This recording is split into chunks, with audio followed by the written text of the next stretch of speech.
Hey guys, it's the Covert Crow and welcome back to the channel. Today, you're probably wondering, why am I holding on to two timepieces? That's right, it's time for Battle of the Moon Watch. And how appropriate I seem to have that thing right over my shoulder. We're gonna go head to head with the chronograph complication of the Omega Speedmaster Professional against the BULOVA Lunar Pilot. When it comes to NASA and space travel, these are two monsters in the watch community, and I love them to pieces. The Omega Speedmaster Professional, vintage 145022-76, running on the caliber 861 movement. The BULOVA Lunar Pilot, quartz movement running on the NP20. That's right. I'm not going to get into the history. You know these are fantastic timepieces. You know the story behind them. But hey, we're going to dive deep into the complications. We are going to do a chronograph comparison. I just love to stir things up. Come on, let's be real. We know they do the exact same thing, but they have their very unique own designs and interesting way of showing you how they do it. Before we go any further, don't forget to subscribe, please. And do me a favor, drop a comment down saying, I subscribe. Say, hey, what's up? Anything. Ask me a question, and I'll respond as fast as I can. Have you liked and subscribed yet? You better get on it. For a wow moment, today we have on the Hamilton Jazzmaster Viewmatic. Open heart. The Omega Speedmaster Professional, the BULOVA Lunar Pilot. Let's take a closer look. Get them white gloves on. Get a bird's eye view. We will take a closer look into how they monitor and display time with regards to this chronograph complication. We'll start with the Omega Speedmaster, the flight certified timepiece by NASA. So we know it comes in the stainless steel case. I won't cover that off. And just so you're aware, both timepieces I've made videos for and are on the channel, so you can go and review each of them on their own. But getting back to it, the stainless steel case, asymmetrical case for the Omega Speedmaster Professional comes with push button pushers with start, stop, and reset. Start, stop being up at the 2 o'clock position and the reset being at the 4 o'clock position. Now the actual dial with regards to monitoring the chronograph, our regular time is at the 9 o'clock subdial position. Stop, wait a second. That 9 o'clock position subdial is the small seconds hand. The small seconds hand. Come on, man. The 30-minute timer is on the 3 o'clock position, and the hour monitoring dial is located at the 6 o'clock. It is capable of monitoring up to 12 hours and does so like such. Stop, reset. And you'll notice it has the quick reset, so that seconds hand is sweeping right back up to the 12 o'clock position almost instantaneously.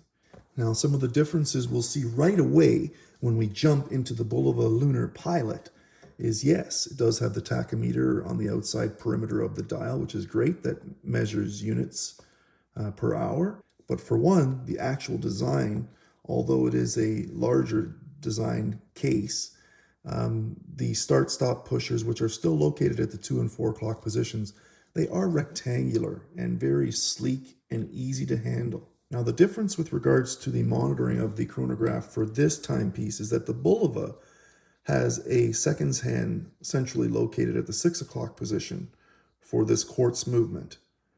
And on either side at the 9 and the 3 o'clock position, those dials are specific to the chronograph.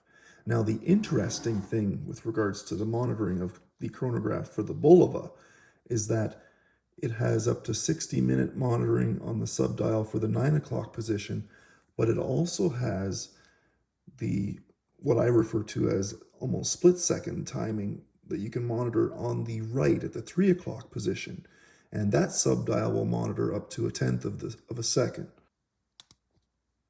as you can see there.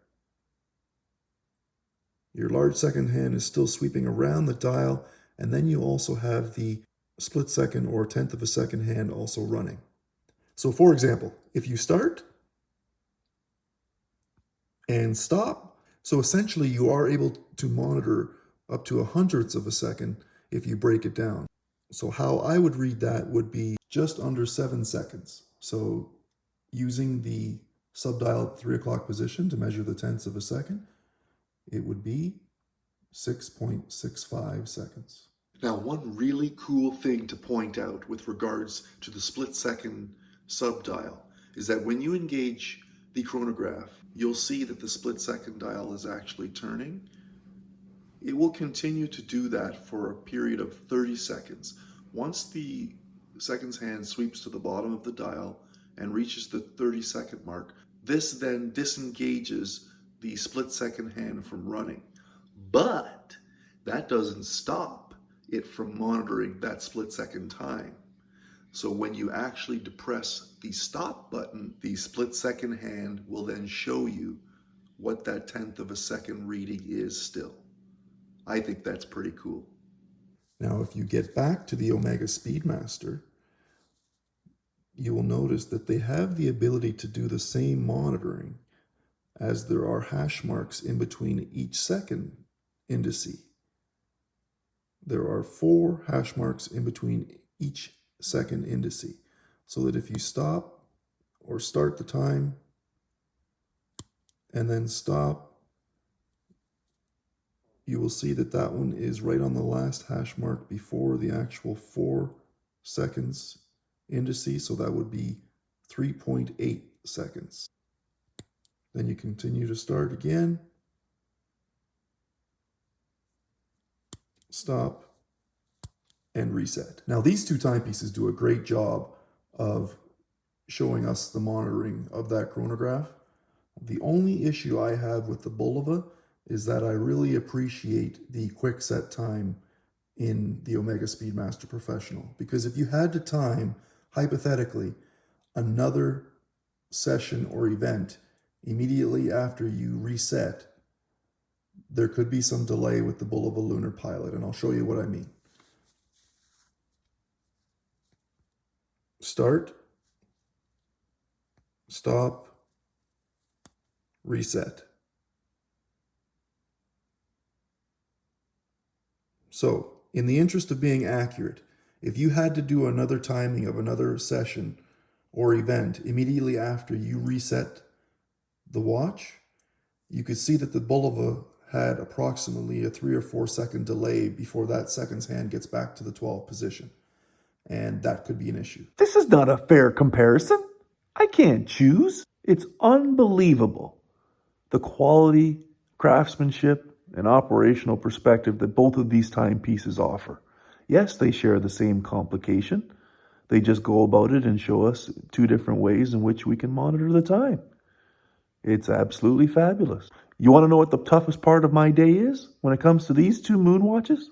Which one I'm going to wear.